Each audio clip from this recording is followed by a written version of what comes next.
नमस्कार, मैं हूं रंजीत पाठक और आप देख रहे हैं बिहार न्यूज की खास पेशकश 4 सवाल।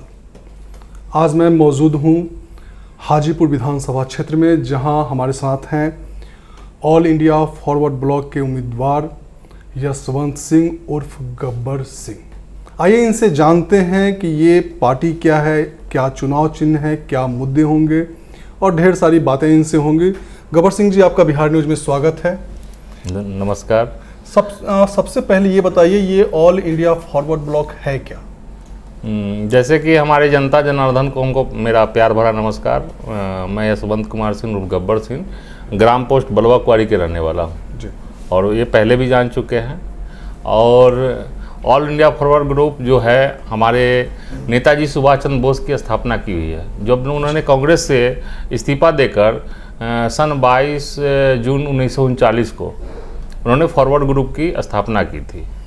और एक सवाल ये भी उठता है कि आपने हमारे महान क्रांतिकारी नेता सुभाष चंद्र बोस ने फॉरवर्ड ग्रुप की स्थापना की, तो फॉरवर्ड का मतलब ये होता है कि आगे की सोचने वाला। जिस समय इसकी स्थापना हुई थी उस समय फॉरवर्ड और बैकवर्ड में कोई ये शब्दों की माने कोई प्रचलन नहीं था।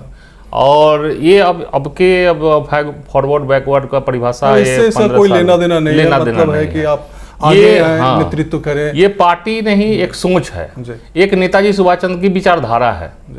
क्योंकि उस समय भी उनके साथ अबुल कलाम जी, हमारे जो कानून मंत्री रह चुके हैं अंबेडकर जी, भीमराव अंबेडकर जी, प्लस ये मंडल जी एक हुआ करते थे, दलित समाज के हमारे नेता थे। तो उन लोग, ये सब विशेष तो आप यूट्यूब पे सर्च कर सकते हैं, किताबों के माध्यम से जानकारी ले सकते हैं। तो यहाँ एनडीए गठबंधन है, महागठबंधन है, फिर ये फॉरवर्ड ब्लॉक क्यों? फॉरवर्ड ब्लॉक एक सोच है, क्रांतिकारी है। ये आपको माने नौजवानों को, हमारे बुजुर्गों को, वो बुजुर्ग तो खुद जानते होंगे कि फॉरवर्ड ब्लॉक क्या है, नेताजी सुभाष चंद्र बोस क्या है। उनका एक नारा था, जय हिंद, तुम मुझे खून दो मैं तुझे आज़ादी दूंगा। तो आज़ादी तो मिल चुकी है, अब क्या कुछ करना है? लेकिन फिर भी हम आज़ाद नहीं हैं। हमें ऐसे जंजीरों में जकड़ दिया गया है। हमारी सोच को, हमारे भावनाओं को, हमारे जात पात में बांट दिया गया है, समझे। तो हम आज़ाद कहाँ हैं? आज कभी किसी भी जात के नाम पे, कभी किसी भी जात के नाम पे हमें बंटवारा किया जा रहा है। अब आपको समस्याओं से आज़ादी चाहिए, जो मूलभूत समस्याएं हैं उनसे आप मुक्ति दिलाएंगे? जी जी जी जी जी जी। क्या क्या है योजना? ये योजना तो हमने बहुत पहले प्लान कर रखी है। और हम तो एक छोटे व्यवसाय से शुरू किए थे, हम लोगों के बीच में आकर। तो हाजीपुर विधानसभा के बीच में हम यहीं पले बढ़े और उनके बीच में रह के हमने संघर्ष किया और हमने फर्श से अस्त तक का सफ़र किया। लोगों से छुपा हुआ नहीं, हमारे जनता से छुपा हुआ नहीं है कि हमने ऑटो चलाया, आटा चक्की चलाया, रेड़ी पटरी लगाई, हमने पेपर बांटने का तक काम किया। और आज मैं यहाँ पे एक सफल व्यवसायी के रूप में लोगों के सामने प्रस्तुत हूँ। तो ये एक हमारे नौजवानों में एक उदाहरण है। तो ये जो इस दौरान जो आप दर्द महसूस किए जी, तो क्या यही वजह है कि आप राजनीति में आए हैं, या अब उसको दूर करने का कुछ प्रयास करेंगे? जी, हमारी एक यही सोच है कि जो हम लोग बीच में मैंने पहल किया और हम उनके बीच में जब हमने ऑटो चलाया, हमने जो भी कार्य किया, तो हमारे मध्यम परिवार और जो हमारे किसान भाई हैं, हमारे जो पीछे जो मजदूर भाई लोग हैं, रेड़ी पटरी वाले हैं, फल व्यवसायी हैं, आपके सब्जी व्यवसायी हैं, उन लोग का दर्द क्या होता है हमने महसूस किया है, क्योंकि हमने वो काम किया है। क्या क्या है दर्द जिसको आप करेंगे दूर? क्या क्या मतलब होंगे मुद्दे आपके? मुद्दे हमारे, देखिए, जैसे सड़क है पर चलने के लिए रोड नहीं है।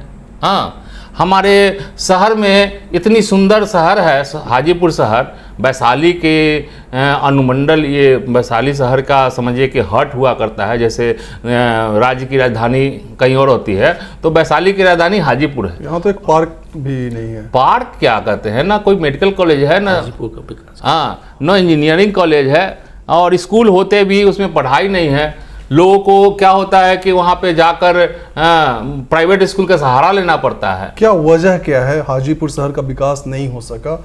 इसमें क्या है इसका कारण? क्योंकि 20 साल और 15 साल उन्होंने नेता चुन के भेज दिया कि हाँ ये, और लोगों को ये पता नहीं चल पा रहा है कि आखिर वो काम नहीं कर रहा है तो फिर हम उसको वोट क्यों दे रहे हैं। क्योंकि जो शक्ति हमारे जनता भाई के पास है, हमारे भाई बहनों, गार्जियन, चाचा चाची जो भी हैं हमारे, हाँ उनके पास शक्ति है कि किसी को नेता बना सकते हैं, किसी को कुर्सी से उतार सकते हैं, फिर क्यों। आखिर यह सवाल हम, क्योंकि हम भी वोटर रहे हैं। सवाल तो मेरे पास भी है जी। कि आखिर आपको क्यों बैठाएं कुर्सी पे। आप वो कैसे भरोसा करें कि आप जब आएंगे कुर्सी पे तो आप काम करेंगे। क्योंकि उनके बीच हो सकता है कि आप भी उसी तरीके से कुछ करें। क्योंकि देखिए हमने वो बीच में रह के दर्द महसूस किया है। जी। हाँ, हमने आपको पहले भी बताया है कि हमने क्या क्या नहीं किया अपने विकास के लिए।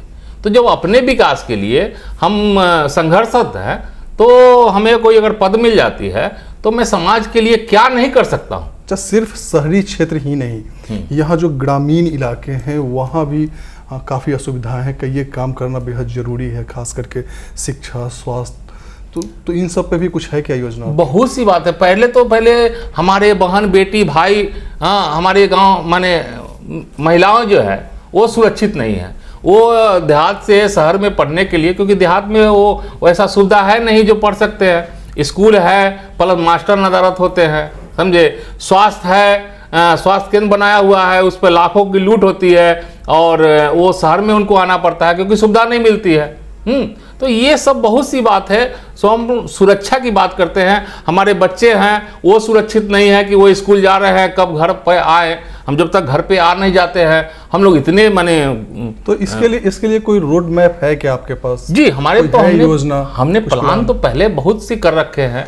हाँ, जैसे बताइए कुछ प्लान। जैसे हम इसकी समुचित व्यवस्था, एक निगरानी समिति का हम वो करेंगे समाज में बीच के, कि हर जगह तो हम जा नहीं सकते हैं, हर पल का न्यूज़ तो हमें मिल नहीं सकता है, क्योंकि 26 पंचायत है हमारे पास। तो हर पंचायत में एक निगरानी समिति का गठन हो और वहाँ पे वो लोग के देख रेख में सारे काम, या स्वास्थ्य हो, स्कूल हो, या जो हमारे फंड से जो हमारे विकास के नाम पे पैसे आते हैं, हमारे जनता के विकास के नाम पे पैसे आते हैं, हाँ उसकी लूट खसोट नहीं हो और सही इस्तेमाल उसका हो। गबर जी, एक आखिरी सवाल जी। आप जब लोगों के बीच जा रहे हैं, जनता से जब वोट मांग रहे हैं, तो क्या आपको ऐसा लग रहा है कि वो आप पे यकीन कर रहे हैं, और कर रहे हैं तो क्यों कर रहे हैं? कर रहे हैं इसलिए कि उनके बीच के हम हैं। हाँ, वो हमें देखे हैं, वो हमें समझते हैं। हम जहाँ भी जाते हैं तो ऐसे बहुत माने लगभग 90% लोग हैं जो हमें जानते हैं, क्योंकि उनके सुख दुख, हर समस्या, भोज भात, मरनी धरनी, सब में हम उनके साथ रहे हैं। मदद किए हैं आप उनको? मदद हम क्या करने का वाले कौन होते हैं? उनका अधिकार है। हाँ, हम उनके बच्चे हैं। अगर आज मैं उस लायक हुआ हूँ तो उनके सहयोग से हुआ हूँ। बहुत बहुत धन्यवाद आपका कि आपने बहुमूल्य समय दिया। ये हमारे साथ हैं यशवंत सिंह उर्फ गब्बर सिंह जी। इनका दावा है कि ये इसी समाज के हैं, इसी मिट्टी में पले बढ़े हैं, यहाँ के जो प्रॉब्लम्स हैं, सुख दुख हैं, उनसे भली भांति अवगत हैं। यही कारण है कि ये दावा कर रहे हैं कि ये एक एक समस्याओं को न सिर्फ उठाएंगे बल्कि उसका निराकरण भी करेंगे। अब ये देखने वाली बात होगी कि आगे क्या कुछ होता है, लेकिन अगली मुलाकात हमारी फिर एक नए शख्सियत के साथ होगी। तब तक मुझे दीजिए इजाज़त। नमस्कार।